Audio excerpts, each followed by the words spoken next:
The Erasmus Plus project that we have is called the Enquiring Classroom, and it's a collaboration, a partnership with ourselves and with Sweden and Greece. So we're interested in not just having a single model.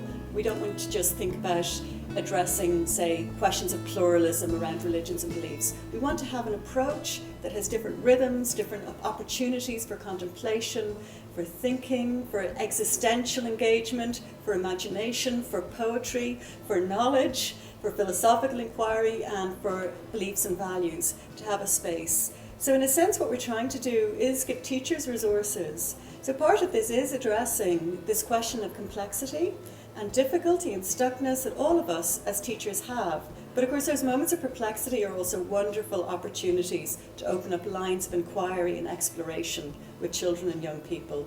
So the project is really, I think, premised on this idea that we can engage young people and children in conversations that give a sense of joy and the richness of the world, but also allow us to navigate the complexity and talk about these questions in a way that's mutually respectful, that allows for difference, that tries to engage with the various kinds of stuckness that sometimes all of us experience in terms of our fixity in our beliefs and values, and to open up that conversation. So the plan for the day is to give you a little bit of a taste of what it is to do philosophical inquiry and this idea of doing belief circles in the afternoon. And in the morning, what we're going to do is give half of you some self-discovery sheets to go around the gallery and do some exercises. And again, don't overthink any of this stuff, and it can be silly and experimental and imaginative, but we're going to ask you to write an autobiography of an object. But to go around the collection and see what resonates with you. You could think about the material origins of a glass, like coming from a desert, whatever it might be, to make it up. But write it in the first person as an exercise. Spend some time in the gallery, look around, see what resonates with you, and then just find somewhere to sit. I think we came to the Chester Beatty Library because we recognise that it's an amazing resource which can help us explore really fascinating ancient complex beliefs. And in its collection, we were absolutely drawn to a number of artefacts, but one of them was the Book of Neskon, the Book of Comings or Goings, which is an ancient Egyptian funerary text that's over 2,300 years old. And it describes for us in beautiful detail with hieroglyphics and with wonderful graphics how the ancient Egyptians viewed life after death and how crucial that was for them.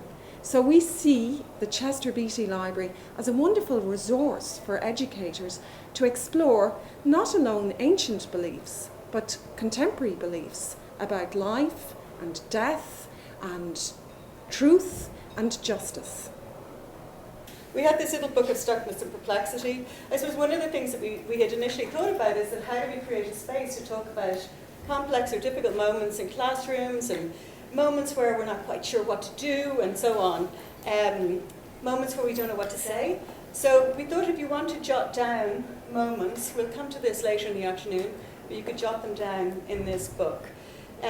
So part of the project was around that, but the more we thought about it, the more we thought that if we can create the conditions and imagination and sets of experiences and sort of response to the existential in schools and philosophical inquiry, when those moments arise, it's easier to respond to them because the kids have, or the young people, or whoever we're engaging with, have the tools and resources to enter into conversation or to have different kinds of responses.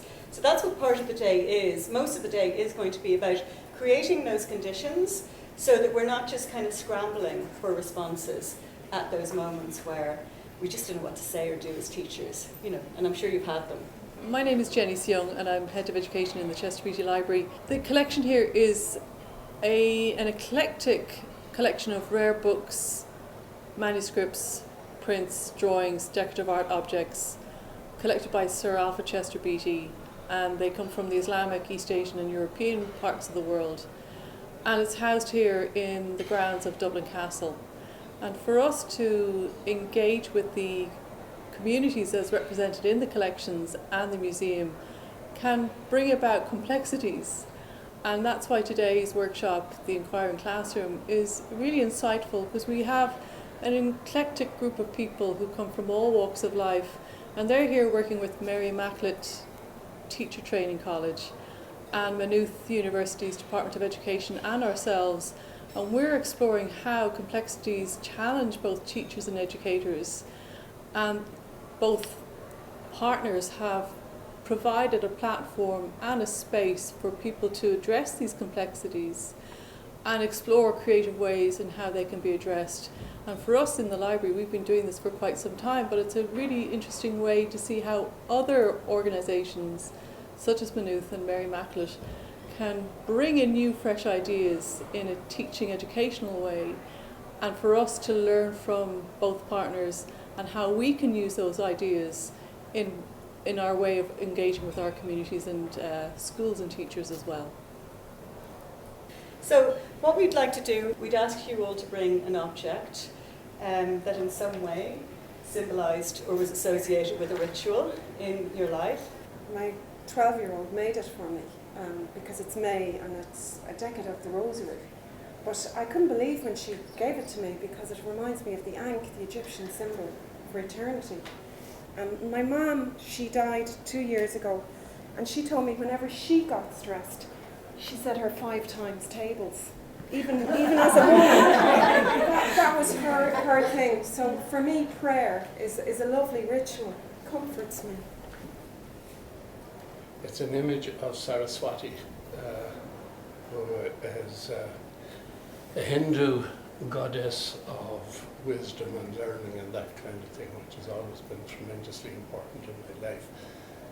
The philosophy of India has a kind of a kindness in it, which is a help to me in my Catholic background.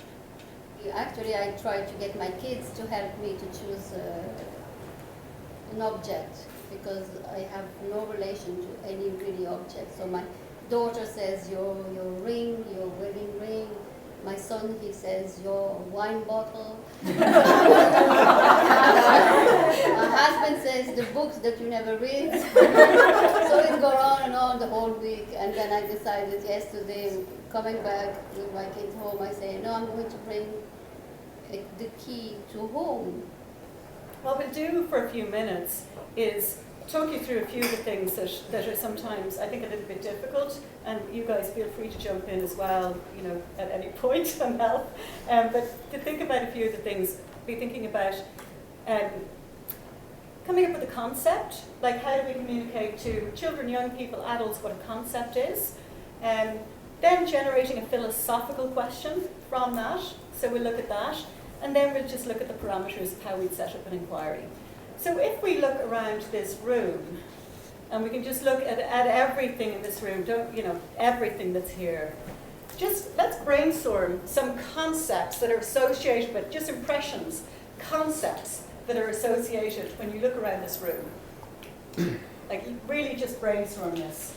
It's not about, this is about... So my name is Simon O'Connor. I'm the curator at the Little Museum of Dublin, which is a, unsurprisingly, small civic museum here in the capital, and we have an education programme called I Love Dublin, which is all about really encouraging an interest and a love of the history of the city. And at the moment we're planning to expand that education programme and to start trying to pull in ideas about civic engagement, creative thinking, active citizenship, and I think using the idea of a civic museum, which is essentially a museum about everything in the city, to use that as a springboard to try and actually teach kids about things like philosophical inquiry, about ethics and about society and their role within it. So I'm really excited to have been invited along to something like this, where there are actual professional educators as opposed to just me, and who are, I suppose, thinking about really interesting ways of engaging young minds with these type of subjects, which are so important to us today at the time we find ourselves in.